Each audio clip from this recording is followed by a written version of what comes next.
मस्त लाल भडक अगदी मालवणी स्टाईल मालवणी मसाला वापरून तयार केलेला आजीची आठवण करून देणारा हा रायता तयार झालेला आहे। नमस्कार मंडळी, मी प्रमिला पाटील। आपले कोल्हापुरी किचन मध्ये अगदी मनापासून स्वागत आहे। हे सीझन म्हणजे आता पिकलेल्या आंब्याचं सीझन आहे। तर बऱ्याचदा काय होतं, आंबे खाऊन खाऊन कंटाळा आलेला असतो। त्याच्यासाठीच मी आंब्याचं रायतं करायचं ठरवलंय। हे रायवळ आंबे मी घेतलेले आहेत। ते बघून मला खूपच आठवण आली। माझी आई नेहमी असं आंब्याचं सीझन आलं का रायतं करून द्यायची। म्हणजे आम्ही लहान असताना आंब्याला रायतच मिळायचं असं बऱ्याचदा खायला। तर सर्वप्रथम मी हे रायवळे आंबे घेतले आहेत। हे आंबे असे पिकलेले सुद्धा आहेत आणि थोडे आंबट देखील आहेत। तर असे रायतासाठी असे आंबे छोटे रायवळे आंबेच घ्यायचे। ते कसे ओळखायचे, ते छोट्या बिटक्या असतात ना। हापूस आंबा कसा मोठा असतो आणि वास देखील सुंदर येतो त्याला, आणि रायवळे आंबा कसा असतो गावठी गावरान वास येतो। तर आपण असं ओळखूनच घ्यायचे की ते रायवळे आंबेच आहेत। हे 10 आंबे आहेत। तर आम्ही 4-5 जण आहे घरात, त्यांच्यासाठी सगळ्यांसाठी म्हणून करणार आहे। कढीपत्ता, हे ठेचलेले लसूण घेतले मी 10-12 पाकळ्या। गूळ घेतलाय, थोडंसं गोडसर चव यायसाठी, चव छान लागते।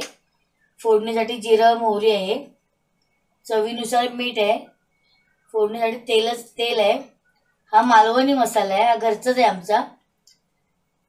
थोडीशी पाव चमचा हळद, आणि हा हिंग, हा अर्धा चमचा आपल्याला घालायचा आहे फोडणीमध्ये।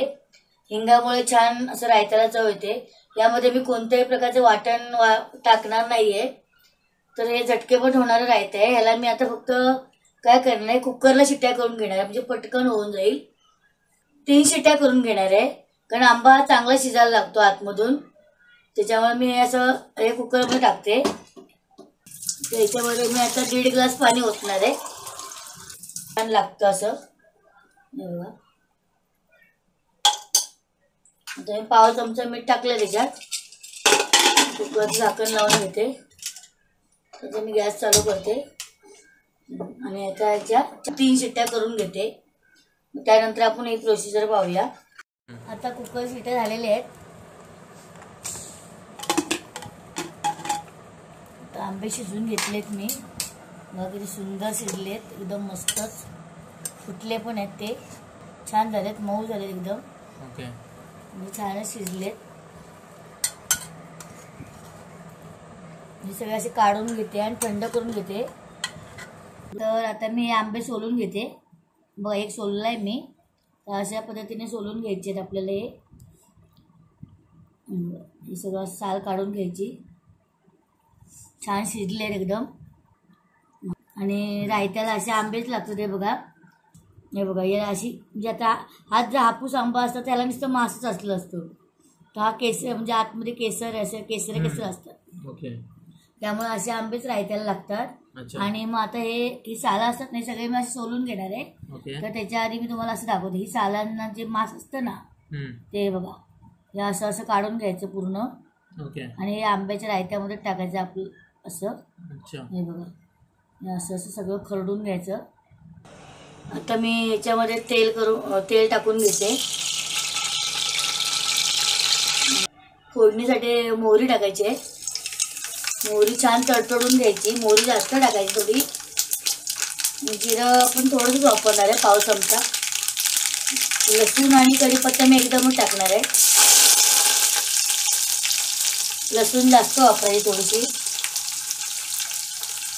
लसणीमुळे छान वास येतो एकदम सुंदर। रायत्याला पण छान टेस्ट येते। थोडंसं आपण हिंग टाकून घेतलंय फोडणीमध्येच। ओके, हिंगामुळे छान चव येते। हळद टाकणार आहे थोडीशी, पाव चमचाभर। आता मीठ आणि हळद टाकलेलं आहे, आणि लाल तिखट टाकते मी, मालवणी मसाला। हा, म्हणजे हा मालवणी मसाला आहे, कोकणी। ओके,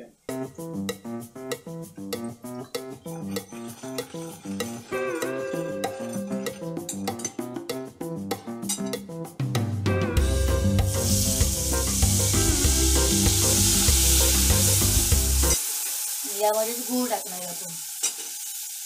गुळामुळे छान अशा रायत्याला सुंदर चव येते एकदम। आणि जर कोणाला साखर टाकायची असेल तर नाही, साखर टाकायचीच नाही रायत्यामध्ये. साखरेमुळे पूर्ण चव बिघडून जाते. अगदीच नसेल, समजा गुळ नसेलच तरच तुम्ही साखर टाका. त्यामध्ये पानसट हा, मग असं पानचट लागतं आणि गुळामुळे सुंदर चव येते रायता. आणि जी काही ग्रेव्ही होईल ती ह्या पल्पचीच आहे. हा. आंब्याचा जो काही पल्प निघालाय हा, त्याचीच होणार आहे. त्याचीच ग्रेव्ही होणार आहे. त्याला जरा गुळ वितळे पण थांबूया. आता गुळ वितळला याच्यामधला, तर आता आपण हे आंबे टाकून घेऊया याच्यामध्ये. या आपण सालं काढून घेतलेले आंबे आहेत.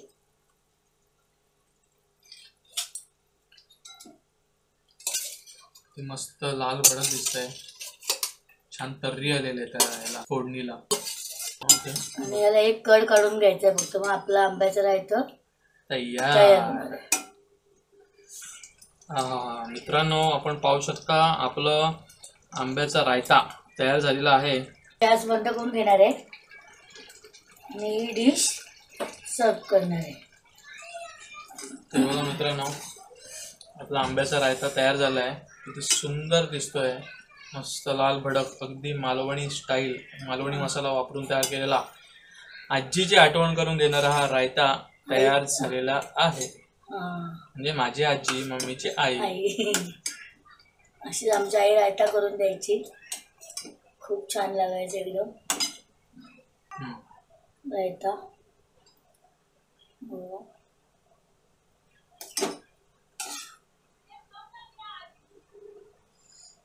मस्त मित्रांनो, खमंग, अगदी फोडणीदार असे आंबे तुम्हाला खाल्ल्यासारखे वाटतील हा रायता खाल्ल्याच्या नंतर.